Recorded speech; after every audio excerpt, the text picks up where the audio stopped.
Let's explore a bit more of Israel. Today, we head to Qumran National Park, Masada, and we'll take a dip in the Dead Sea.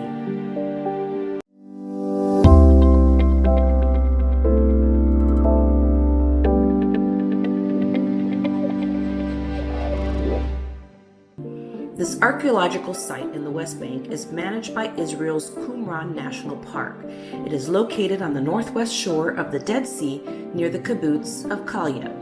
The Dead Sea Scrolls were discovered in this area in a series of 12 caves between 1946 and 1956 by Bedouin shepherds and a team of archaeologists.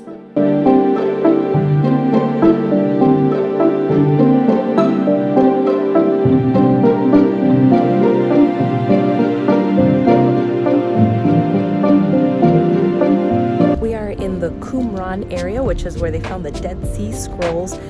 The area right here behind me, you can see all around me. Really cool place to be and just really interesting.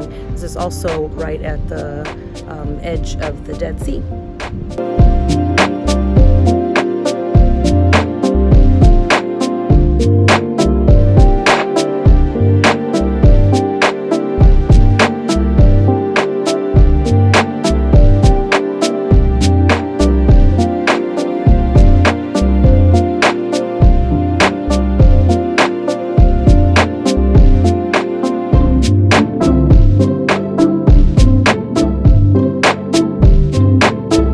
The fortress is about 1,300 feet off the ground. The natural approaches to the fortress were very difficult to navigate.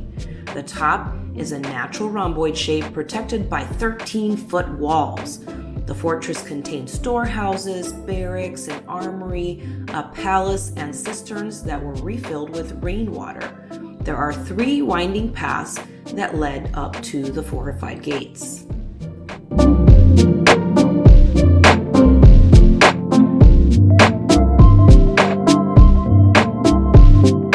Masada was declared a UNESCO World Heritage Site in 2001. In 2007, the Masada Museum was opened. Many of the articles on display were unearthed by Yigal Yadid. The archaeological site sits in Masada National Park and requires an entrance fee even if you're hiking up the 2 paths to the fortress. The hiking paths are steep and can be dangerous in the desert heat. Most hikers start before sunrise to get ahead of the up to 109-degree temps later in the day. The paths are often closed during the day in the summer because of the heat. The most popular way to ascend to the fortress is to use the Masada Cableway. These are 2 cable cars, each one holding up to 80 passengers. Masada is a great example of Herodian architecture. It is the first site Herod the Great fortified after he gained control of his kingdom. There were 3 phases to building Masada. The first one was the Western Palace, along with 3 smaller palaces, a storeroom and army barracks, 3 towers, and a swimming pool were also completed during this phase. The next phase included the Northern Palace, as well as a large storage complex for food. The Northern Palace is one of Herod's more lavish palace fortresses. It was built on the hilltop on the north side of Masada and continues 2 levels down over the end of the cliffs. The third and final phase of the Masada build was the construction of the casement wall. The wall consisted of a double wall with a space in between that divided into rooms that were used as living chambers for the soldiers and also as storage space. The siege at Masada was one of the final events of the First Jewish-Roman War. This siege is known to history via one single source, Flavius Josephus, a Jewish rebel leader captured by the Romans under whose service he became a historian. According to Josephus, the long siege by the Roman Empire troops led to a mass suicide of the Sicarii rebels and the resident Jewish families residing in the fortress.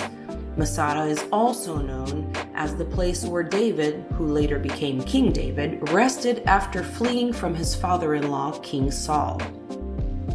So we're at Masada. You can see Rob right here behind me. taking some picture, taking some video, but this is an absolutely incredible location. If you get the opportunity to come, you have got to do it.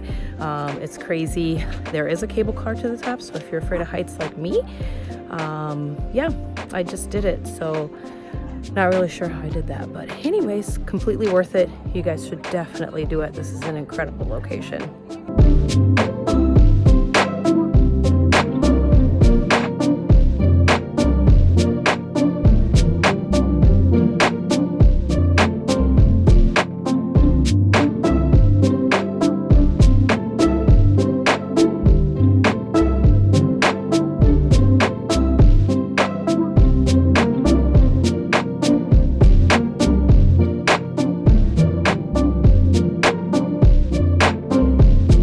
From Masada, we head down the road for a closer look at the Dead Sea.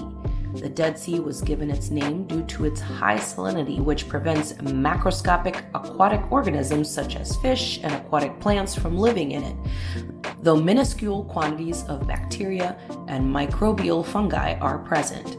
In times of flood, the salt content of the Dead Sea can drop from its usual 35% down to 30% or even lower. At 1,412 feet below sea level, the Dead Sea is the lowest point on planet Earth. It is 997 feet deep, making it the deepest hypersaline lake in the world. It can be up to 9.6 times more salty than the ocean, making it the saltiest body of water in the world. The Dead Sea contains a concoction of minerals that have been scientifically verified to have healing properties. Its potassium acts as a moisturizer and helps you recover after strenuous exercise. The concentration of sodium boosts your immune system, the calcium chloride strengthens your bones and nails, and the magnesium has anti-aging qualities. It's no wonder tourists flock here from all over the world. Any visit to the Dead Sea requires the obligatory floating pic, as well as a pic of you covered from head to toe in the Dead Sea mud. There are many spas along the coastline offering luxurious treatments, as well as medical spas offering healing. Do need to visit this site before it changes forever. You see, the Dead Sea is shrinking at an alarming rate. The surface level drops about 3 feet a year. The main reason for this is the decline of the River Jordan, which connects to the Dead Sea.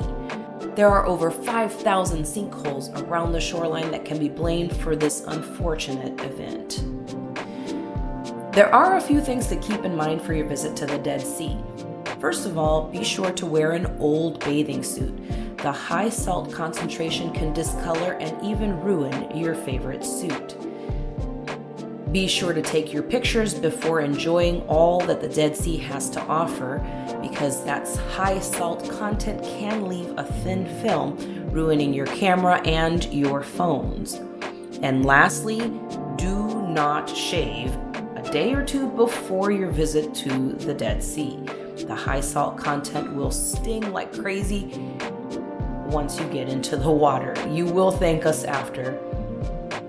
Israel has so much to offer. You will want to visit for more than a day.